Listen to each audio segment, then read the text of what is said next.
Groundbreaking. I announced today that I'm forming a presidential exploratory committee. I stand before you today to announce my candidacy for president. Competitive. With your voices and your votes, you made it clear that at this moment, in this election, there is something happening in America. Memorable. From now on, it will be unremarkable for a woman to win primary state victories. Historic. America this week faces an historic crisis in our financial system. All these capture the snapshot in time represented by Obama's elevation to the Oval Office. In this video, we'll examine the essentials of the election of 2008 and attempt to do it all justice in 10 minutes or less. You say the channel can't pull off such a feat? Yes, we can. So, without further ado, let's make history happen. Early on in the campaign, Obama made a name for himself, albeit in a way that compelled people to give him grief, fielding a foreign policy question. In a nutshell, the voters sought to discern the senator's stance on negotiations without preconditions. Should also point out that Stephen is in the crowd tonight. Senator Obama? I would.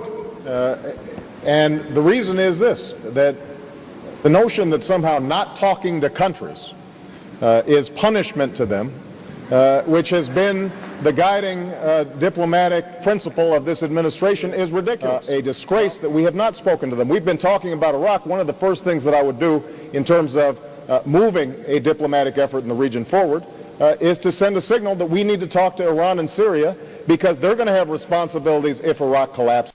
They have been acting irresponsibly up until this point, but if we tell them that we are not going to be a permanent occupying force, we are in a position to say that they are going to have to carry some weight in terms of stabilizing the region.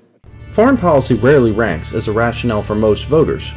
Given, however, how much diplomacy defined Obama's foreign policy centerpiece, it laid the groundwork for the future of the Middle East as envisioned by the future president. By April 2008, the campaign had crystallized into a choice between Clinton and Obama. This meant America would receive the opportunity either for the first female president or the first African American one. Policy would still play its part, of course. At one of the duo debates in Philadelphia, Obama got granted the opportunity to elaborate on his views of the tax code and income inequality to distinguish himself from Hillary Clinton. So why raise it at all, especially given the fact that 100 million people in this country own stock and would be affected? Well, Charlie, what I've said is that I would look at raising the capital gains tax for purposes of fairness. We saw an article today which showed that the top 50 hedge fund managers made $29 billion last year. $29 billion for 50 individuals. I want businesses to thrive, and I want people to be rewarded for their success. But what I also want to make sure is that our tax system is fair, and that we are able to finance health care for Americans who currently don't have it, and that we're able to invest in our infrastructure and invest in our schools. You don't propose tax cuts unless you are closing other tax breaks for individuals, and you don't increase spending unless you're eliminating some spending or you're finding some new revenue. That's how we got an additional $4 trillion worth of debt under George Bush. That is helping to undermine our economy, and it's going to change when I'm president of the United States. But history shows that when you drop the capital gains tax, the revenues go up. Well, that might happen, or it might not. It depends on what's happening on Wall Street and how business is going. I think the biggest... Democratic voters had a difficult dilemma, having to weigh the factor of which historic first they favored achieving. That America still longs today to see a woman as chief executive doesn't sadly surprise. For all the pushback over Reconstruction, black men received their national suffrage rights a full 50 years before any woman east of the Mississippi. Likewise, the civil rights movement of the 1960s preceded and in some ways set the stage first for the feminists that followed. The fact Americans would finally break the color barrier before they would shatter the glass ceiling of the Oval Office runs consistent with our social history. In some ways, questions of gender and sex seem to run deeper than any regarding race in this country, ironically. The 50th woman to leave this earth is orbiting overhead. If we can blast 50 women into space, we will someday launch a woman into the White House. John McCain received the nomination by the Republicans, and the general campaign began to heat up by the summer. In spite of the incumbent president's popular disapproval rising to 66%, the race remained as close run as the Democratic primaries. Of the 16 polls conducted after the Republican convention in August, only one had Obama with a statistically significant lead. 11 had the election as a dead heat contest. Then came September 15th.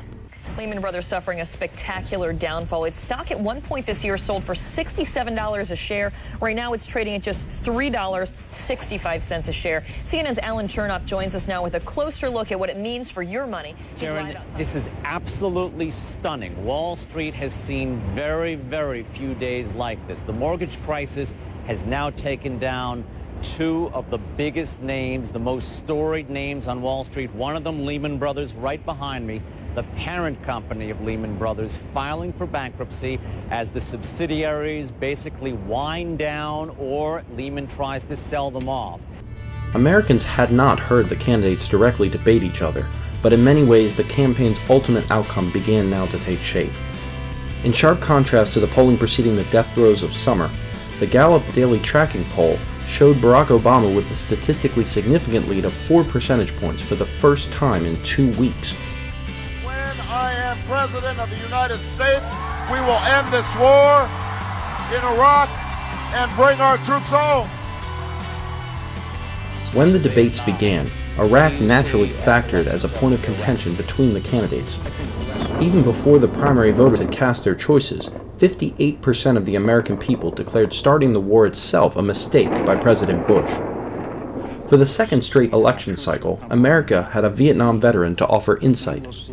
McCain stated his assertions about the war and its lessons with conviction. The consequences of defeat would have been increased Iranian influence, it would have been increase in sectarian violence, it would have been a wider war which the United States of America might have had to come back.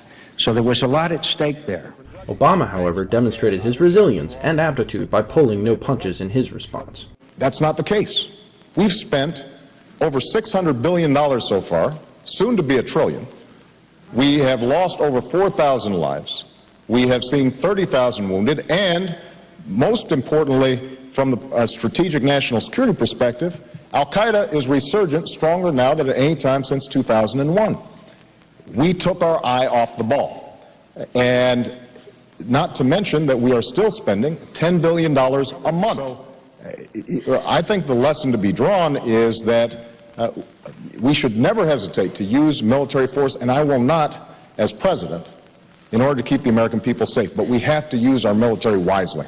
Perhaps most insightful, with the wisdom bestowed by hindsight, of course, came McCain's rebuttal. No, the next president of the United States is not going to have to address the issue as to whether we went into Iraq or not. The next president of the United States is going to have to decide how we leave, when we leave, and what we leave behind. That's the decision of the next president of the United States. Regardless of who won the Iraq War blame game, the attention of individual Americans lay naturally and inevitably on Wall Street and the economy as the downturn turned into a tailspin. Traders here working the phone say a lot of their customers are freaked out, waiting to see how low the Dow will go. They're focused on the Dow, not so focused on OPEC. Yes, OPEC did cut production by 1.5 million barrels per day. We haven't seen anything like this probably since the Great Depression, I think it's fair to say. We've had an 8-day losing streak in the Dow that in percentage terms puts it on par, close to the loss suffered in that crash in 1987, close to that percentage loss those 2 days in 1929. Look at the move in Aussie yen just this week. This was 1 week, Maria. This market took 5 years to go higher. It's now down 40%.